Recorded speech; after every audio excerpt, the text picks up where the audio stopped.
Biglang na-LBM ang Beckymon habang ongoing ang kanyang pag-aararo habang nakaupo siya sa taas ng Omchi, and then biglang bumulwak ang mainit na peanut butter, and pagkatapos nun, biglang sinapak siya ng kanyang Omchi.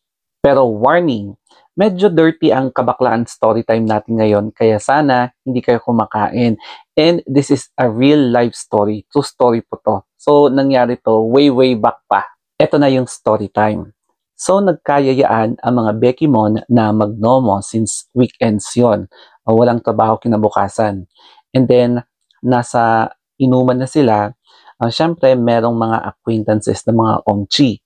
So, nagsama-sama ang mga Omchi tsaka Beckymon. So, nung time na yon, wala namang nararamdaman na parang pananakit ng tiyan o kaya wala talaga, as in very healthy ang Beckymon. So, nung after siguro sometime, medyo nangengena ang mga Beckymon tsaka yung mga Omchi.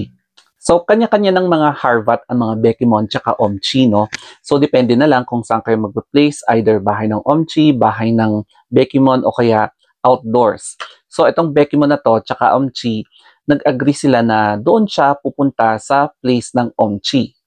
Pagdating na sa place ng Omchi, dali-dali nang pumunta yung Beckymon doon sa CR para maglinis ng sarili, magbawas, mga ganon. And then, during that time, medyo nakaramdam na siya ng konting kirot sa kanyang tiyan. Parang spasm lang, and then tinedma lang niya. And then, sa sobrang ka-excite niya, pinuntahan na niya yung Omchi doon sa kanyang bed. And doon na nagsimula ang kanilang lovemaking. And then, syempre, nandun na sila sa love bed. And alam niyo na, nagka-rest, nag-lovemaking, and then doon na, sa hardcore na. So, shortcut, nandun na si Becky, naka-helicopter position siya habang nakahiga itong Omchi. So, naka-ano na siya, no? And then, siguro mga how many minutes have passed, nakaramdam ulit siya ng medyo mas matinding spasm sa tiyan niya. Tapos sabi niya, ano kaya to? And then, biglang hindi niya napigilan, bumulwak yung kanyang peanut butter. And then, alam mo yung peanut butter talaga daw na na-spread sa katawan ng lalaki. And then yung lalaki naman, imbis na ang saya-saya niya, parang may nakaramdam siya ng mainit doon sa katawan niya. Tapos, habang humihinga siya, biglang, ano yun? Natambakot, sabi niya. Tapos, syempre, ang Becky, nag-stop na, no? Ay, wait, teka lang. Tapos, nagtaka yung lalaki, no? Bakit may mainit talaga sa katawan niya? Tapos, parang likido na bumuhos doon sa kanyang kumot. And then, pagtingin niya, na-realize niya na ebak pala yung bumuhos sa kanyang katawan na color brownish. Tapos, ang baho-baho talaga. Ang next na nangyari, sabi ng lalaki, nung naramdaman niya na mainit, tapos nakita niya yung peanut butter, and then ang reaction niya initially is, ay shucks! Ay shucks! Medyo nagalit na siya. Tapos nilapitan niya yung Becky and sinampal niya pag ganun ng malala. At sabi niya, okay lang.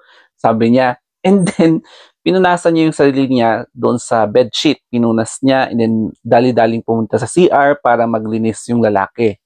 Si Becky mo naman, sinundan niya yung Omchi sa CR para maglinis ng sarili, and at the same time, nag-sorry ng malala. And syempre, ang Omchi naman, wala siyang magagawa kasi nangyari na. Kaya pinakiusapan niya yung Becky mo na kung pwede, labhan na niya agad yung bedsheet tsaka yung kumot at kung ano pa yung pwedeng malabhan kasi nga umaalingaso na talaga yung baho at nakakahiya yung nangyari. So, syempre, umagri naman si Beckymon. Kaya ang ending, hindi natuloy yung harvat kasi nga nakakahiya yung nangyari na yung LBM bumulwak talaga sa katawan ng lalaki. So, bago matapos ang gabi, nilabhan talaga ni Becky ang lahat. Tapos, humingi ulit ng sorry. And, syempre, hindi siya kinakausap ng lalaki. Pero, sige na nga, sabi niya, pinagbigyan niya pa rin yung Beckymon na umalis at finorgive naman niya. So, after nun, umuwing luhaan din ang Becky at sobrang nahihiya siya sa nangyari. Kinabukasan, si Beckymon na to, Hindi niya natiis na sabihin yung nangyari sa kanyang mga tropa. And syempre, ang reaction nila is tawang-tawa talaga sila. Yung tipong sumakit talaga yung tiyan sa kakatawa, pero at the same time, naawa sila sa ombre kasi nga, grabe yung ginawa ng Becky Mon sa kwarto niya. Kasi parang, alam mo yon, hindi na ma-explain na hindi niya talaga na-control yung kanyang LBM. Kaya para sa mga kapwa ko na mahilig mag-hot siguraduhin niyo munang malinis ang katawan at wala kayong nararamdaman sa tiyan bago kayo sumabak sa giyera.